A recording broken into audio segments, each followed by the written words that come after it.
TwistedYounginz. I am one of your hosts, Myra King. It's Desi Des. And it's your boy Dave, aka Mojo, in the building. All right, we have a very special guest with us. He's actually from St. Louis, currently located in South Carolina. Go ahead and introduce yourself. Yeah, what's going on, everybody? My name is Aaron Shepard. Like she said, I grew up in St. Louis and magically found myself out in South Carolina. I run a company called Cogito that makes really cool science experiments for kids, like robots that you can drive with your brain and drones that you can talk to. So I'm really excited. Wait, let me finish this. Yeah, go ahead. Yeah, I'm really excited to come on today and just talk cool stuff. Robots you can control with your brain, sir. Yes. Oh, that's that Starlink. Hold on, what is that stuff? Gotta give him credit for that, man. Is that the Neuralink type stuff, or what's up? So it's not, no, because the Neuralink is actually an implant that goes inside your body. This is just, it's a headset that you wear on top of your head. It's not invasive. Okay. And, you know, you can buy these on the market for as cheap as like $30. And so one day I was in a robotics class and I saw those headsets. And so I'm a curious dude. I like to hack stuff. And next thing you know, I was driving robots with my brain. And so, yeah. That's cool, dude. You're that smart. Wow. No, I wouldn't say I'm that smart. I'm just that determined. And when I want to learn something, like this, what I tell people is like, it's not about being smart. It's about, you know, being curious and trying to put the pieces together. That's all you got to do. The technology is out there. How did you get into this? And what is your official title? So how did I get into this? What is my official title? I am currently a student at Clemson University. I study electrical engineering. I did a bachelor's degree in biochemistry at a college called Claflin University in South Carolina, hence why I left St. Louis.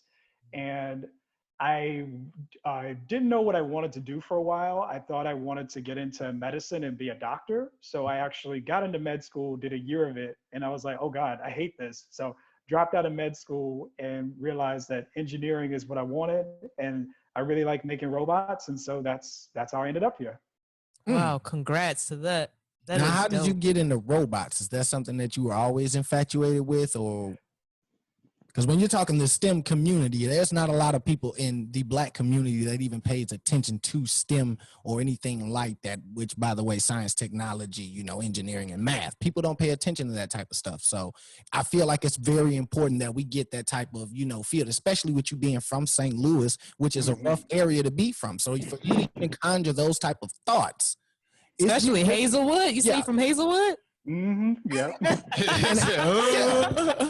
Out there by Florissant, you know, and you know, but like we said, we're from the east side, and you know, I went to school for aviation. I went to school to be an A&P, but you have to think differently to even have that type of mindset. So I want to know, where did that come from?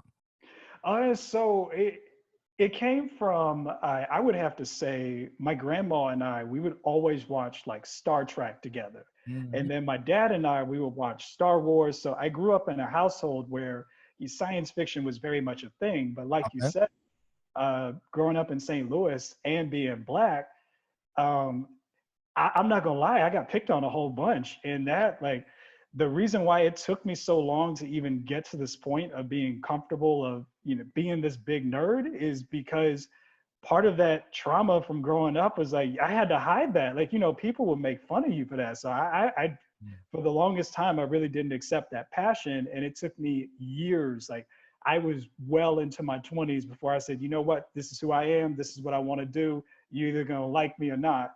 And so far, it's been really beneficial. But yeah, the passion was always there. I grew up, I'm a very curious person. I love taking things apart. I love putting them back together again. And I love understanding how things work. Did anybody teach you this? No. Well, yes and no. Like a lot of the stuff I just learned by doing, or I learned by reading articles online and then just buying stuff and trying it. Like, that's honestly the best way you learn. Yeah, I mean, that's great. And I mean, obviously you're curious because you went from medicine to engineering. So, and you're still going to school now. Is it for Is it for your business that you started? So the business that I started was actually, I did that while I was in school. Okay. I do a lot because I knew that I wanted to do robots. And then since, like I mentioned earlier, I really like space stuff. So I did some space robot work with Clemson. I just wrapped up my 3rd summer with NASA. And on top of that, like I love doing science outreach. And so in all of that big pot came this idea to do a company to create a company that makes this really dope technology and to sell that technology to nonprofits and hopefully as a subscription service. We're working out the business model right now. Correct. Like you said, space and everything. I do want people to be aware. Like you said, 3-time internship with NASA on the deck. Okay, now being a black man from St. Louis, once again, how did you even get to this point? Like, how do you get to a NASA internship? Yeah. By asking a lot of questions. Okay. The first thing that I did, keep in mind, like when I stopped medicine, and let me back up. So one of the things that made me stop was one day I was sitting in class, not really paying attention. And I open up my laptop and I see like they're landing something on a comet and they're sending back pictures. And I was like, yo, that's the kind of stuff I want to do with my life, is to make crazy robots and send them off into space and beam down pictures and all that. Yeah. And through that experience, I was like, okay, that led to the process of me, asking myself, what do I really want? And then ultimately making the decision to give up a lot of money being a doctor. But after that, I'm not gonna lie, it took me a few years to figure it out. Like I had to pick up a job working nights at a pharmaceutical plant. And then while I was there, I just never really gave up. And so I was always asking people, I was always on Reddit and I was like, yo, how do I work at NASA? Somebody told me about the space grant program, which is really cool. And so with the space grant, NASA gives each state money to fund students to do research and work at NASA. So I applied, got my space grant, and then what age? It's usually high school to college age. So you can go as low as high school, but it's really popular in like universities. Gotcha. Now, I didn't know they had that here. I mean, I didn't know they offered that, but you can continue. Yeah, and growing up in St. Louis, like, it's not apparent because there's a lot going on in St. Louis, but there is like a history with NASA and the aerospace sector. I mean, they made like the lunar landers at McDonnell Douglas, I think, if I'm not mistaken. But because it's not a big, you don't think aerospace when you think St. Louis. So a lot of it just like, it's really hard to foster the idea, but now we have the internet and we can connect all across the country, all across the world. And so, to kids who are interested in space stuff now, they can just look up like, oh, how do I do this? And they'll get a step-by-step list and you just follow it. Wow. That's deep. I have to print that out because that's the future, ain't it? Yes. I appreciate you teaching it to, like you said, for children. Because that's where I feel like they can go on NASA.com or to do this? Well, not the internship. I'm just talking about his business and the whole I'm just speaking on for as the kids. Like, they'll just have to go on NASA.com. He'll have it on that website, or? Yeah, so it'll be there. It's a little hard to get to, but like, yeah, everything you need to know as far as like, oh, I want to work at NASA. You can go to their website. You can literally Google how to work at NASA. You'll get a list. If you go on Twitter and say how to work at NASA, you'll get people like me and everybody else who's like, oh, I've worked there. This is exactly how you do it. Mm-hmm. And so now we live in this age where everybody is so connected that I'm really excited because as someone who's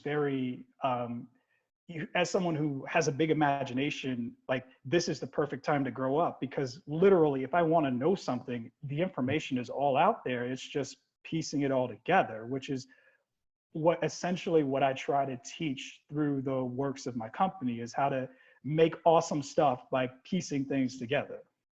Yeah. What do you think about all these recent UFO sightings? You believe aliens, sir? You're infatuated with space. We like to know, is there something up there that I need to be worried about? I mean, but let's be real. If something were up there, looking at the way things are down here, I wouldn't stop by. I would just roll on through, like, you know. Look, are you figuring out a way to get up there now? Yeah. You can't tell nobody now. Come on. Right. Surely, like, they're going to attach, like, AI to your robots one day. I'm pretty sure you want that one day, right? Again, that's I got to be careful with what I say live because somebody could come back and it's like, he's trying to take over the world with AI robots. Right. But you know that's gonna happen. Your robots are moving real. You got some on there that's moving real scary, and I know if they had a brain, it'd probably get into a lot of places. Well, do you think soon, and I don't mean soon as in like within the next year or so, that we'll be able to go to other planets? Or Oh yeah, we're supposed to go back to the moon in 2024. I'm hearing Mars around 2030. It's happening. Like the money's being put into it. So it's only a That's cool. Do you think Elon Musk is a big part of that? He put a flame on everybody. SpaceX. Yes. Yeah, I really. So in talking space sector, yes, because it's like the railroad. So at first, the railroad was paid for by the government, and then the private industry came in and made it more accessible. They advanced it. They made it cheap for the everyday person. Yeah. And so that's what's going to happen with space, is that it used to be a government thing because it was very expensive, very hard to pull off. But now that you have SpaceX, Blue Origin, Virgin Galactic, all these other people coming into the field to play, like everybody wins. So pretty soon, like I wouldn't be surprised if in 100 years you could pay like $10,000 and go up to the space station and spend a day there, you know? So I got a question for you. It's about your Make America Space Again. That whole situation. Yeah. I'm on that. I'm on all of that. I read about you, sir. I watched it. Now I like what I like where you're going with your theory and everything. So my question is you said that we failed, or you felt like, you know, where we failed, that was that NASA built space, you know, space from fear and not, you know, from what was it before, what was it that you said? I forgot. But I know that was for sure. But you said NASA built it from fear. And you felt like that was not the direction that we should have headed. So my question is where should we go now? Because that was back then and we're still here today. Where do we go now as a nation? You want to do it for curiosity. You want to do it to inspire. You want to do it for advancement. Like a lot of people don't realize this, but when you talk space travel in particular, I mean, you got every dollar that you put into that program, you got 7 out. And there's so many technologies that trickle down to change our very lives. So like, if you think about the GPS system that you use, even the stuff that's in the bottom of your shoes, that was developed so that way the astronauts could walk on the moon. Yeah. I had to switch it out. My battery was down and whatnot. But yeah, I'm with you on that though. I'm with you on that. Like I said, I feel the same. I ain't gonna say I feel the same way because I don't really know much about this field, but I'm definitely interested in space and where we're going with it as a nation. Because obviously, I just finished watching what was it, Stormtrooper or Space Troopers or whatever with Steve Carell or whatnot. So yeah. I don't think that's just no TV show that they just created. It might sound funny or whatnot, but I believe if something like that were to happen, we'd really be looking at a serious situation because we don't know where we're going forward.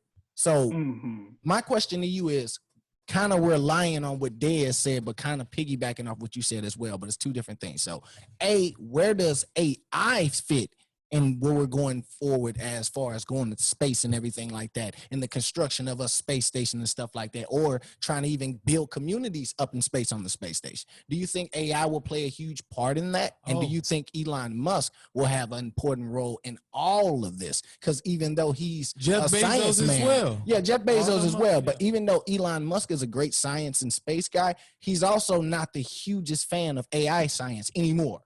Well, he's he also a reluctant fan. He does. He messes with chip. AI. Don't get twisted. I mean, of course. He knows the power that he just letting everybody know, you know, this is, you know, if you can't beat it, join it. So therefore he knows it's something that's going to occur where you might have to join this thing. Always 100% you're gonna have to join it. Well, not that I'm talking about more so as the dangers of it, far as governments trying to weaponize it and everything like that. He's saying you can't weaponize something that's a billion times smarter than you.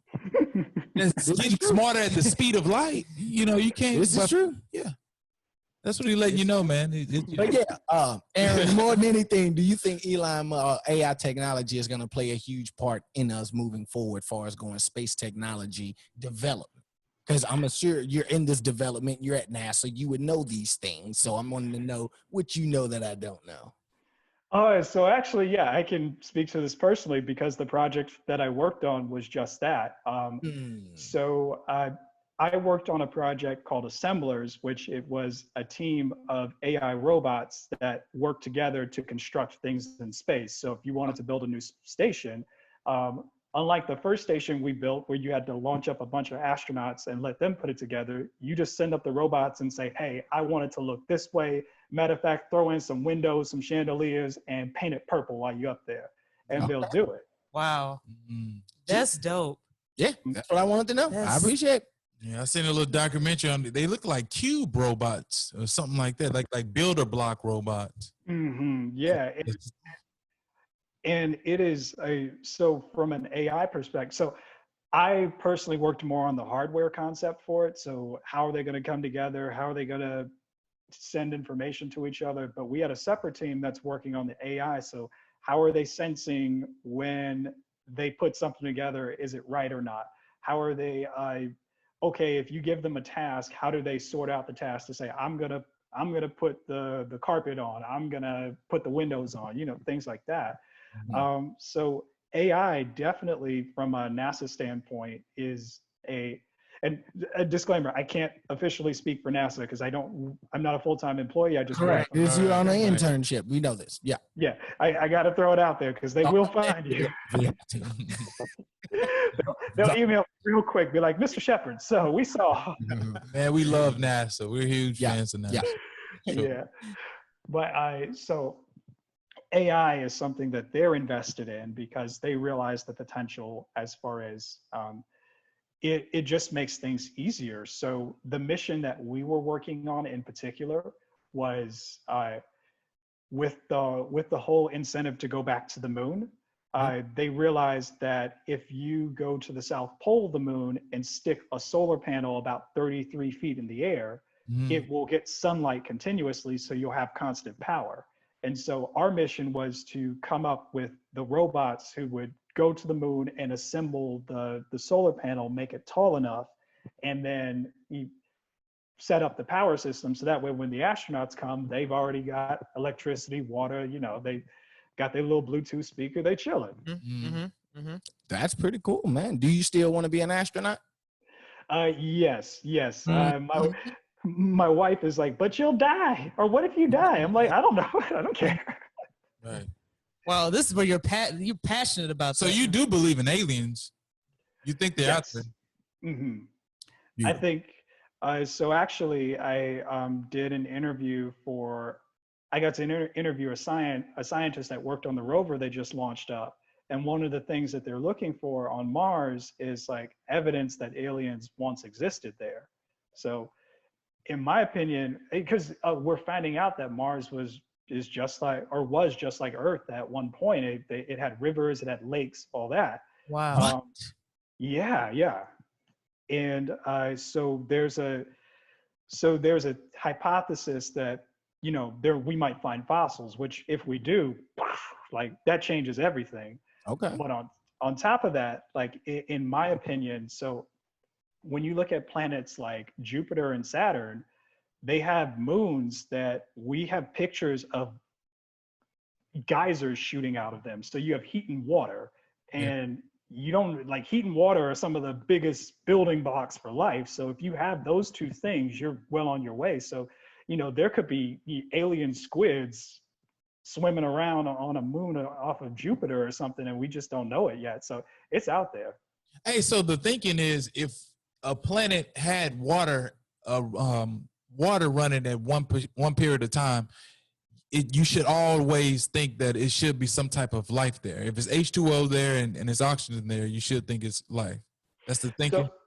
so life as we know it, so there could be something that we don't know, but life as we currently understand it needs water. So if you have water, it can support life. Like, it's not out the question. It's habitable. Is yes. But then if you look at, there's a moon off of Saturn called Titan, which has, it's so cold that it has lakes of methane. And so you could have life that evolved based off of methane, and we just have never seen it. So there is so much out there. And if you, one thing I always tell people, because I like to break it down and make it simple and easy to digest for the public, is when you look up at the night sky and you see all those stars are just like our sun. So our sun has 8 planets around it and 1 that has life. So you think about all those stars, then think about all those planets. It's almost statistically impossible for there not to be some form of life. Yeah. And they say in the future, that's cold-blooded right you there. won't be able to see none of the galaxies or stars. They become pitch black out in the, you know what I'm saying? Because they're moving at the speed of light and they're speeding up. They're saying the one period of time you won't be able to see nothing. It'll be just dark. Yeah, we will be long gone when that happens. We would be, but just no. I'm not even thinking about it. Yeah. Right. Because we only here, what, 80 years or something like that? Do you buy into that, like when it's full moons or a blood moon, that you get different vibes? You know what? I haven't found anything to discredit that. And when you think about the word like lunatic, like the base word is luna, which is moon. And so the idea of the moon controlling your moods, just like it controls the tides to an extent, like I'm just going to say this. Oh, go on. Is that an excuse? Yeah. People like, my mood. That's why I'm like that. Is it a full moon? Because it's been a saying for a while, and what I'm, like, it's a saying for a reason, I believe. And some people, they believe in, like the signs of like you're a Cancer or a Leo, or if you're a water, or so that's why I was interested in hearing your take on that. Yeah, I will say this. So a scientific perspective and a spiritual perspective are not mutually exclusive, so they can exist together. But the universe and physics and all that does tell us that energy is never created or destroyed. It's just transferred from system to system. So I haven't seen anything to rule out like, oh, well, when the moon is full, you get an extra burst of energy and that might affect something in your brain that makes people want to go crazy. Like, I haven't seen anything to actively disprove it. So if you cannot actively disprove it, you don't know if it's real or not. So it could very well be. Are you religious? Yes. If you don't mind me asking, what is your faith? Christian. I actually grew up in an AME church, Christ Our Redeemer, it's like right by where Jamestown Mall is, or used to be. I think Jamestown Mall is closed now, right? Yeah. Pretty sure it is. Yeah. It is. Oh man, yeah. Right. But yeah, it's right there. And so I grew up in church, and with your science mind, did you look at like religion, like your Christianity, like your faith? Oh yeah. Your science mind, okay, and it held up. Oh yeah, definitely. And so one of the really cool things, especially as I was growing up, is my parents actually sent me down to SLU High, it's a religious school, but it's also very, like, they're very strong in sciences and arts and philosophy. And so we actually sat there and we would discuss just how science and religion work together. And when you see like so another thing, I don't know, a lot of people don't know this, but I'd like to share this. The universe naturally wants to go towards chaos. It's something called entropy. And so when you see order in the universe, that is not natural. Order has to be enforced by something. And so when you think about and being a scientist, being an engineer, like, you see just how ordered everything is. You see that, gravity has this constant here, and, the speed of light is always this in a vacuum, no matter what. Yeah. And so you see all that order, and from a spiritual standpoint, you're like, yo, this is not random. Yeah. Right. And so there has to be something. Yeah. I got you. So talk to me about this transition that I was reading about, that where you went from biochemistry into actually electrical engineering. How was that? Because what school did you go to school? What school was you at before you went to Clemson? Is that where the biochemistry was at? Yeah, so I went to Claflin. It was a small, historically black college in Orangeburg, South Carolina. Or it is. As you should, sir. Yeah, so yeah, I went to HBCU. I appreciate it. No, carry on. And so the biochemistry was, I didn't know what I wanted to do, but and this goes back to this narrative of, doing things to be accepted, having grown up black, having grown up nerdy, and having to like hide parts of my identity. So as I got older and people were like, oh, well, you're smart, you should think about being a doctor. And, I have doctors in my family. It made sense. And so I did biochemistry. And at the time I didn't like it. And when I left medicine, I thought I was done with it forever. But then I got into doing biomimetic robots. So all of those biology concepts come back, because I'm like looking at a squid and trying to say, oh, well, this is how you could redesign it to make a robot arm that can grab stuff. So exploring the unknown frontiers is what humanity is destined to do. Do you still feel like that? Oh yeah, that's in our blood. That's in our DNA. Like from an evolutionary standpoint, if you didn't explore, you died. So that got passed down. Also, what made you feel like you had to hide your identity? Did you experience something, or is it something, like, why did you feel like you had to hide your identity? Because that's something you can share. Seem like that's a lot of knowledge out there that you can help people. Growing up, you said you had to feel like you had to hide your identity, correct? Yeah, because so like when you like we all know St. Louis can be a little rough. Even like in the good parts of town, it can still be a little rough. Yes. And I remember getting made fun of, being like, dude, you're not hard enough. Like, why you talking about science and stuff? And even when I got to high school, and it's like, this really nice school, people pay money to go there. And no offense to the Caucasian listeners, but I had white boys coming up to me asking me why I wasn't good at X and Y sports. And I'm like, what? Yeah. And so you feel, growing up black and then growing up like really nerdy and black, you're like violating every stereotype on all sides. Like I never really felt comfortable, because I would go around my black friends and they'd be like, well, why do you talk this way? Why do you do this? You're so geeky, blah blah blah.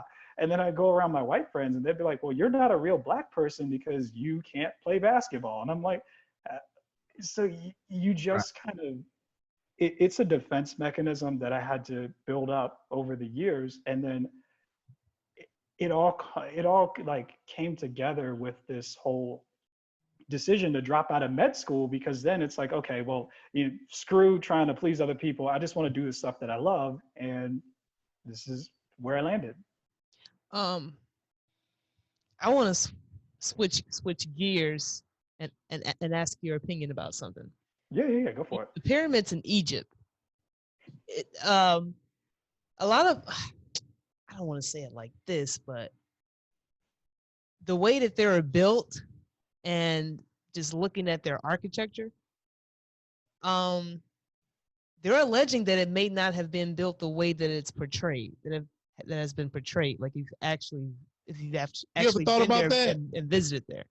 And I didn't pay it any mind, so I started listening to different podcasts and interviews. Then I went back and looked, like on watching YouTube videos, and I was like, wow, I can't rule it out. It could have been something else.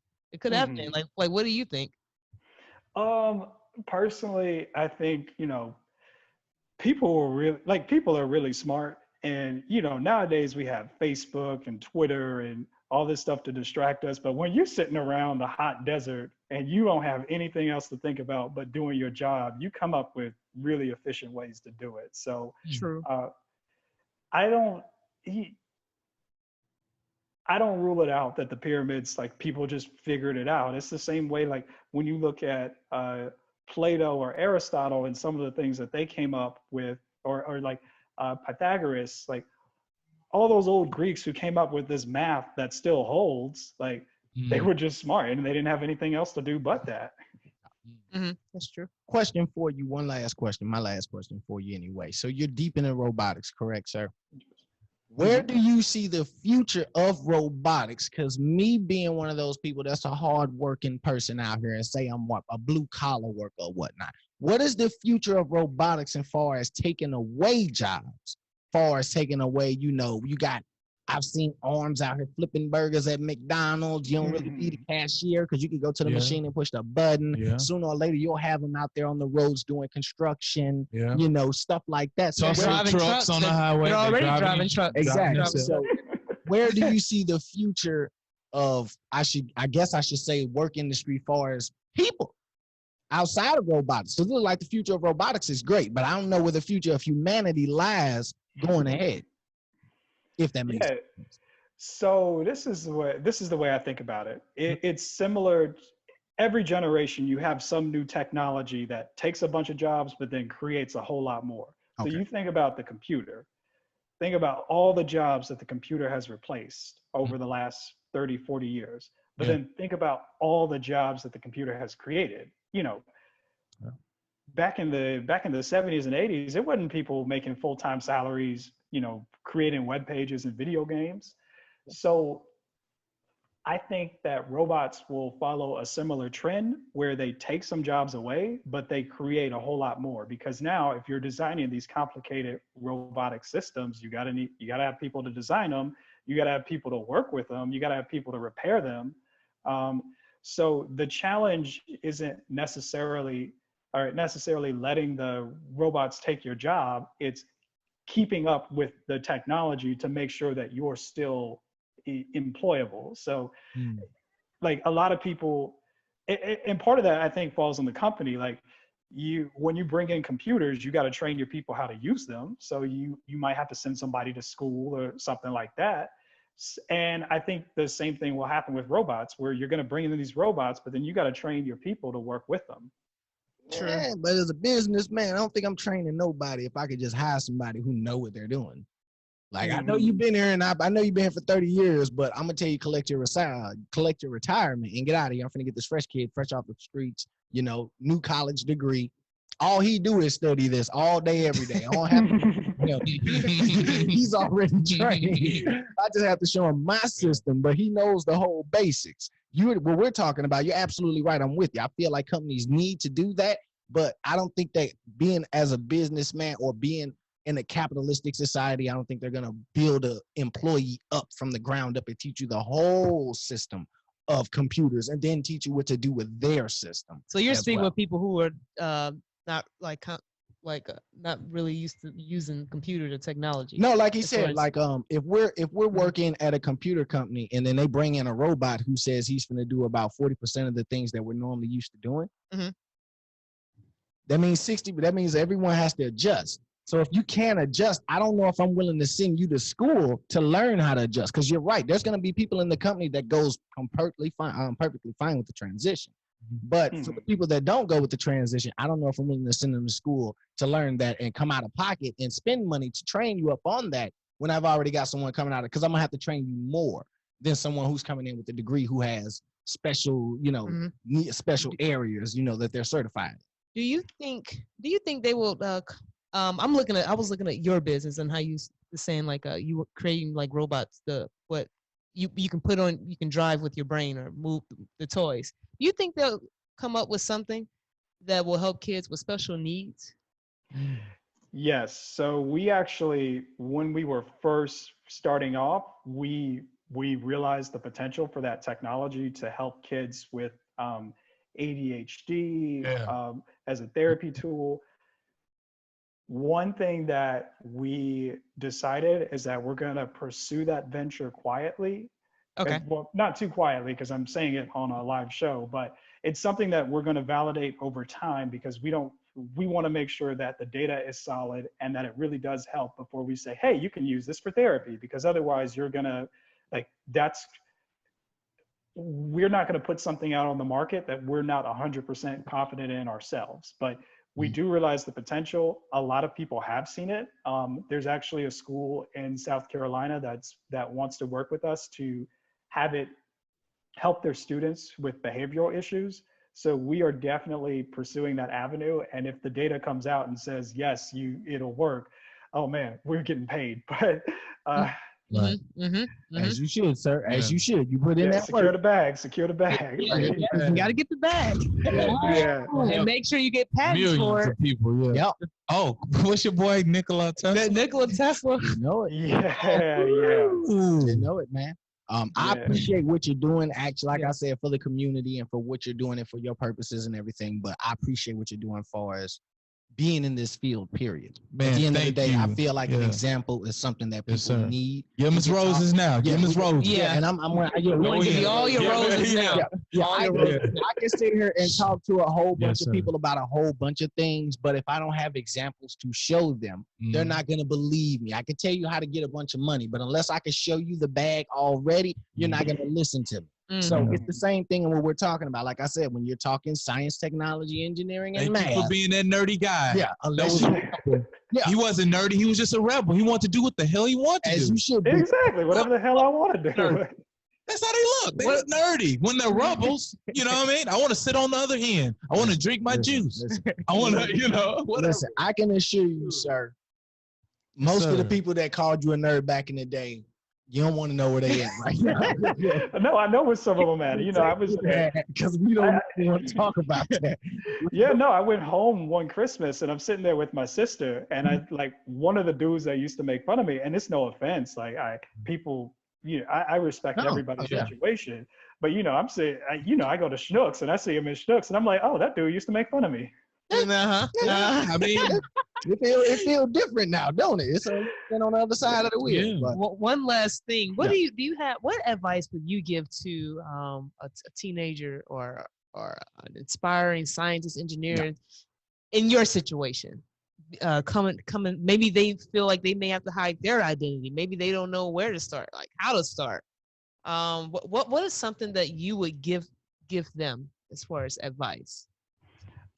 I think especially in this age with the internet, if you don't have a community in front of you, you can have a community online and it'll go around the world, and there'll be people in places you could never imagine. I've got contacts who sit pretty high up in some major industries, and I've made them just by, seeking connections online and just being willing to share what I like and watch what other people like and listen to what they have to say. So I would definitely say, if that community doesn't exist for you now, find a way to create it. True. Especially within our culture. Yeah, you're exactly right. Like they would expect you football, basketball, or rapper, but you don't have too many examples of technology, sciences, engineering. So that's so what you thinking about the COVID real quick? What do you mean what I think? Do you think we will have some type of normalcy in the future? Do you think we'll be able to go to this NASA, to have these kids go here and get trained up? I think so. Nothing lasts forever. I think, people, a lot of bread costs $1,000. I hope not, because I won't be able to afford it if it does. But, nothing lasts forever. I think a lot of smart people are working on finding vaccines and treatments, and you just got to give it its due time. But the biggest message that I like to tell people is wear your mask. Wear your mask in a public place. If you don't spend time with a whole bunch of people, when you're in the store, do your part, because countries that are really successful, like New Zealand and South Korea, they got on top of this quick. But you come to the US and half the people are like, especially here in good old gun-toting, God-fearing South Carolina, people are like, I don't need my mask. It's encroaching on my freedom. No, just wear your mask. Science says, listen to science, listen to real scientists, not that person on your Facebook page, real scientists. Gotcha. Hey, That's important. yeah, because there's a lot of people spreading some stuff. Talking about It don't sound worry, man. good too. I ain't gonna lie to you. It be sounding real Oh good. yeah, yeah. But that's the thing. And I mean, if you want to get biblical, the way that you get tempted by the devil isn't with scary stuff. It's with stuff that sounds really good or it plays into like Relatable. your deepest desires. So Mm. and that's the thing about bad science that my wife and I were just talking about this before I got on the call, but you know, things like people saying the earth is flat or we didn't go to the moon. It's like the reason why it's so popular is because it sounds so good and it plays into a lot of people's natural distrust of quote unquote the government or the establishment or whatever. But I always encourage people to think intelligently and seek objective truth. Now, since I didn't know you were married, bro. Congratulations on that, because there's a lot of brothers that's not married out here. Congratulations. Yes. Okay. Yes. Yes. Yeah. Yes. So, is it easy being faithful? When you're married, oh yeah. Like if it's worth it, oh yeah, no questions asked. Yeah. There you go. It is, but in our community, it seems like it's very hard, huh? Right. And you know, I've got interesting theories on that. I feel like that's a byproduct of slavery where again, we can talk as long as y'all want. My whole schedule's blocked off, but you look at slavery and the mentality, especially for and there's a certain mentality that Black females have. There's a certain mentality that Black males have. I mean, we were cattle. And so we were encouraged to breed. And so infidelity became something that was just rampant and acceptable and ultimately acceptable in our culture. So I like it. Touche. Well, man, I'm not cheating on my girl. She's not my wife yet. I will marry her one day. But Yeah, no, I'm not cheating out here, man. But what you just said is fruitful. It's touche, man. Especially if you don't have no money. What is you out here cheating for? You can't afford, man. Most people can't afford it. You can't afford it. You can't even afford it. You gonna go in debt if if your gal decide to kick you out the house right now, you got nowhere to go, man. Think about it. Right. Think about it. Yeah, no. And you know, I always tell people, so like on a side note, like I'm a big scuba diver, like, you know, I like doing adventurous things. And I'm like, if you want excitement, you know, pay $200, jump out of a plane, yo, like Yes. Yeah. that'll be all the excitement you need. Listen. You jumped out of a plane before? No, my wife got it for me. I haven't jumped out of a plane. I jumped off of the Needle Tower in Las Vegas, and that was pretty cool. Okay. That's still up there, though. Oh yeah. It was like 900 feet. That's still up there. I mean, hey, do what you gotta do. Like you said, if you want a thrill, jump off a plane, jump off something. Jump off something, you know, go scuba dive. I don't know, get you a motorcycle, whatever. But Mm-hmm. Do you inhale? Do you smoke, sir? I can. He cannot confirm nor deny such. I cannot confirm. nor deny. Hell no. You know, he can't confirm nor deny. We gotta Look, man, I work with a bunch of kids, man. Come on. Okay. Moving on. Because you always want to attach a stigma to us, bro. No matter what field we in, we gotta. It's a reason why they're doing something against the law. No, we're not doing nothing against the law. But you gotta ask that question. I do think that is a stigma though, because when you look at some white people, a white person can smoke weed and still be looked at as go to the car. But as soon as they see a black person smoke weed, ain't no way in hell he looking into science. On Adderall all day. On Adderall every time you see him. Yeah. Staying up all night. Automatically attached to another drug, like he's a snorter. Yeah. Like, whatever the case may be. But I appreciate you coming out, man. Yes, like I said, Thank you. I appreciate it. And we'll be in touch. We'll definitely be in touch. Like, first of all, again, like as we're all saying, we just want to give you your flowers. Yeah. Correct. We're glad you took the time out of your schedule away from your family to speak to us. Yeah. And it's interesting, just good to hear, like overall, because within our community, well, not necessarily within our community, but within our culture, we don't know how to get to these stories. We don't hear these stories too often. So that's why I was glad when you agreed, and I thank you for that. Yeah. The whole reason why I even like started putting myself out there online was because, you know, I want, if I had somebody like who I'm trying to be when I was 5, then my life would be different. And it's all about what you can give back and how you can make the next generation better. And so if I can share my knowledge of, okay, well, yeah, I know it sucks being picked on because because you know you're the tall skinny black kid, but you're not really good at basketball, you're only mediocre at it. I mean, you know, I can play, but you know, Right. No, you're Right, fine, right, man. right. No, no, no. Mhm. You're good. You're good. They expect Tracy McGrady from you, man. You probably about 6'2", 6'3". yeah, 6'1" ish on a good day, we'll say that. Well, they look at Chris Paul like you could do something. You might be able to work it out. Yeah. Hopefully, and we would love to have you on again. You Yeah. know, we'll love to have you on again, and definitely we'll stay in touch. And again, we'll appreciate it. Keep Sure. doing what you're doing. Keep spreading the knowledge, brother. And even though, and I think it's good to know to put out there that even though you have graduated, you do have a degree, you're still going to school more. Mhm. Knowledge is power. A lot of people, they get to a certain point and they stop. You know, Can you promote your social media handles? Plug yourself. Yeah, definitely. It is at spacecadetshep. So like Space Cadet and then SHEP. I'll drop you guys a message and y'all can do with it what you want. I can also, so with Cogito, my company, it's at cogitobrains. Again, I'll send you the information and the website. right? Gotcha.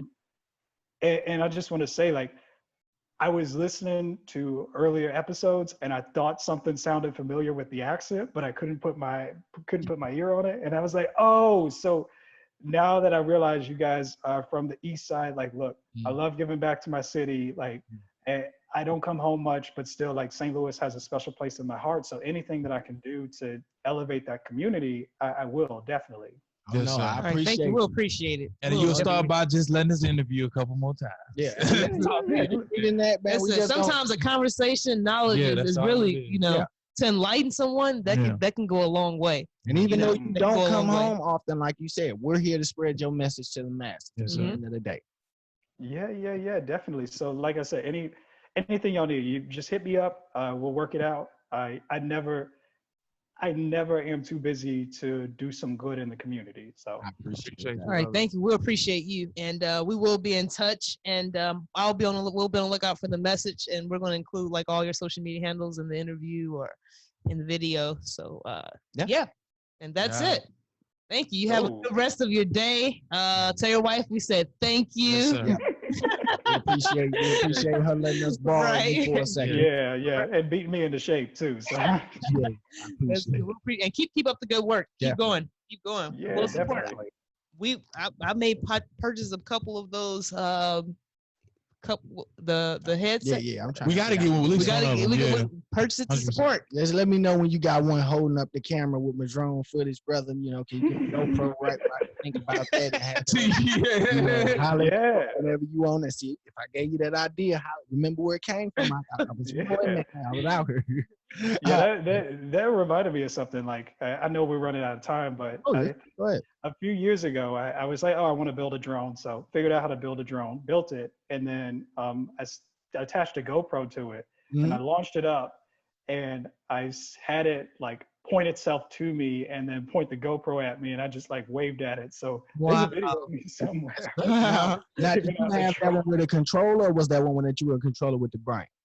That was a radio controller. The brain, yeah, no, that. That's cool. That's a start. That's cool. I'm with you Yeah. on that one. Like I said, but when you find out how to do it with the brain, please send us the email. Let me one of the first. Let me purchase that early before they. So actually, we just came up with like our list of everything we want to make, and brain controlled drone was like number 3. So it's Right. coming. All Okay. right, there you go. All right. Well, we'll be on the lookout for it, sir. I appreciate you. Yeah. So the challenge is now just getting the funding and getting people to spend money and invest in us. But once we the money is the only factor. We got the knowledge, we got the equipment, we got the engineering expertise. So just How would people donate? Do you have like a GoFundMe or is it on your website? we're still setting that up now. So we're actually talking about doing crowdfunding as a means, because since we're an LLC, you can't just donate to us, legal mumbo jumbo, yada yada. But I will, trust me, everybody that I talk to over the next year, because everybody's like, this is awesome, we want to support. I'm like, all right, once everything gets set up, you will see a very nice, probably wordy email from me that's gonna basically say, please give me money. Yeah, no, you're fine, man. You're fine. We're gonna promote it. Yeah, whenever that day comes, send us the link too, so we can get it out here. We want to get everything out. We want to make sure you find some funding for this support. We need this in the world. You're gonna be our Elon Musk, man. Definitely, man. I appreciate you. Hey, listen, you could be. Yeah, for real. 100%. Because we don't have nobody that's. You said by the end of the year, you might be Elon Musk by the end of the year. All it takes is one person to say, I like that idea. You know how it is, especially in your industry, man. People get hospital funding every day for nothing. Hospital over here. Well, let's fund that then. Cool. You'll find it. You'll find it. You at NASA. You'll find it. I got faith in you. It's any way we can. We're gonna help out. Yep. Yeah. And like you said, like for me, the big thing is it's in our mission statement, and I really emphasize this, but I'm all about, creating equity in technology. So, one of my earliest experiences at NASA, like, I walk into this room and, it's dudes from Georgia Tech and MIT, and we're talking about robots. And like, I look up and I look around, and I'm like the only black dude in the room besides the janitor who just came in to take out the trash. And I'm like, no, that's not acceptable. You're right. That's 100% fact. Yeah. And it's not all their fault sometimes, because we as a people have to get interested in this field as well. There's not many of you out here. That has to change as well. There has to be a plethora of you, like I said, STEM-minded individuals. But that's because in our communities, they shove the basketball courts in our neighborhoods.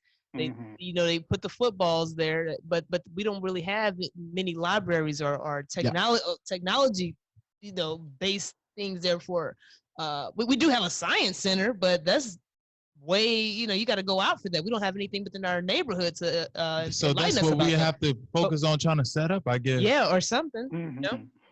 Basketball courts. And it's also to the pipeline itself. Like, I don't mean to cut you all off. It's just, I'm so passionate about this. No. Carry on. But so one of the things is, like, it's very popular and trendy to create STEM initiatives, especially for minority students. But so you get kids interested in STEM, but you don't give them support along the pipeline, because I'm going to be real. It's rough. Like, you're going to be up at 3 a.m. doing so much math that you're just crying, because you're like, I don't even know what this is, but I'm just going to write this down. I hope it works.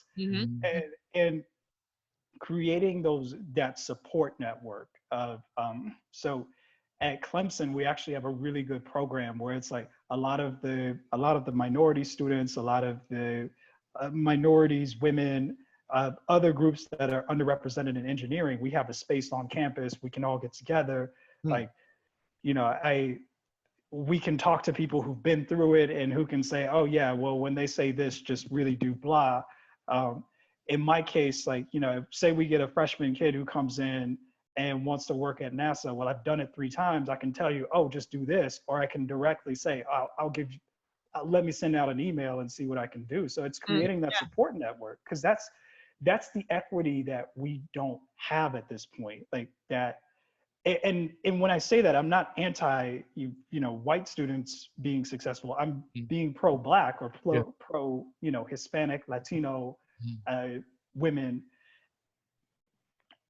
There are networks established to get people through these trials, and we don't necessarily have that. So it's creating the pipeline, like, providing the motivation, the resources, the insight, and that's what we really lack as a community. And that's one thing that, through my personal platform, through my company, that I hope to establish. True. And then we have people who do have that network, and they don't want to share it. Right. Maybe they're afraid to, they don't want to give it up for some reason. That's within our community. I've ran into a few people like that. I don't know. Somebody needs to come out with a education boot camp where, just like people go off for football training camp. Why don't they go off at the educational boot camp, it's like 100 computers. And we wake you up all times of the day. We come in with trash cans. Get up! We need 100 words right now. Let's take it. You know what I mean? Code this Java. Come on, code. Yeah. Just that to let them know, hey, this is something serious. Needs to be taken serious. They go to sleep. Why have nobody ever tried that before? That's something that's the most valuable thing in your life is education and knowing where the future is headed. Knowing these computers, if I don't know how to, write code, I might be obsolete in the future. I might be tossed to the side. I know, look like you ain't. Look like it's gonna happen. Look like it's gonna happen. You gotta adjust when something coming. You can't just try to hold on to what of the past. So That's true. we need to try to educate the ones that's willing to do it. Maybe we give them a boot camp. I don't know. Yeah, look, I'm writing that down. So if we come up with this, I'll kick you back some royalties, man. That's all I'm saying. I want to be there. I want to drum the trash cans. Okay, yeah. I got you, man. I got the drumming. That's good, Yes, man. Again, this is lovely. We got to have you on again. Definitely. I can't wait till we put this video out. This is, I think, Can't it'll wait be till good. we get you back in here. That's all that matters. We Yeah. can do this again, sir. We're gonna have some time spread away for you. Mm-hmm. It's clear that you got some things you like to say. I like to say some things too, but I like what you got to say, sir. I like to spread to the community. So, All right. This is Desi Dez. yeah. All right, now Myra. It's your boy Dave, and we had our special guest, Mr. Shepard, up in the building. Appreciate you coming out, brother. for us, sir. Yeah, definitely. Thanks for having me, y'all. We got to do this again. This is too much fun. All right, we will do. Thank We you. will. We will be in touch with you soon, so just be on the lookout. Definitely. Definitely. All right.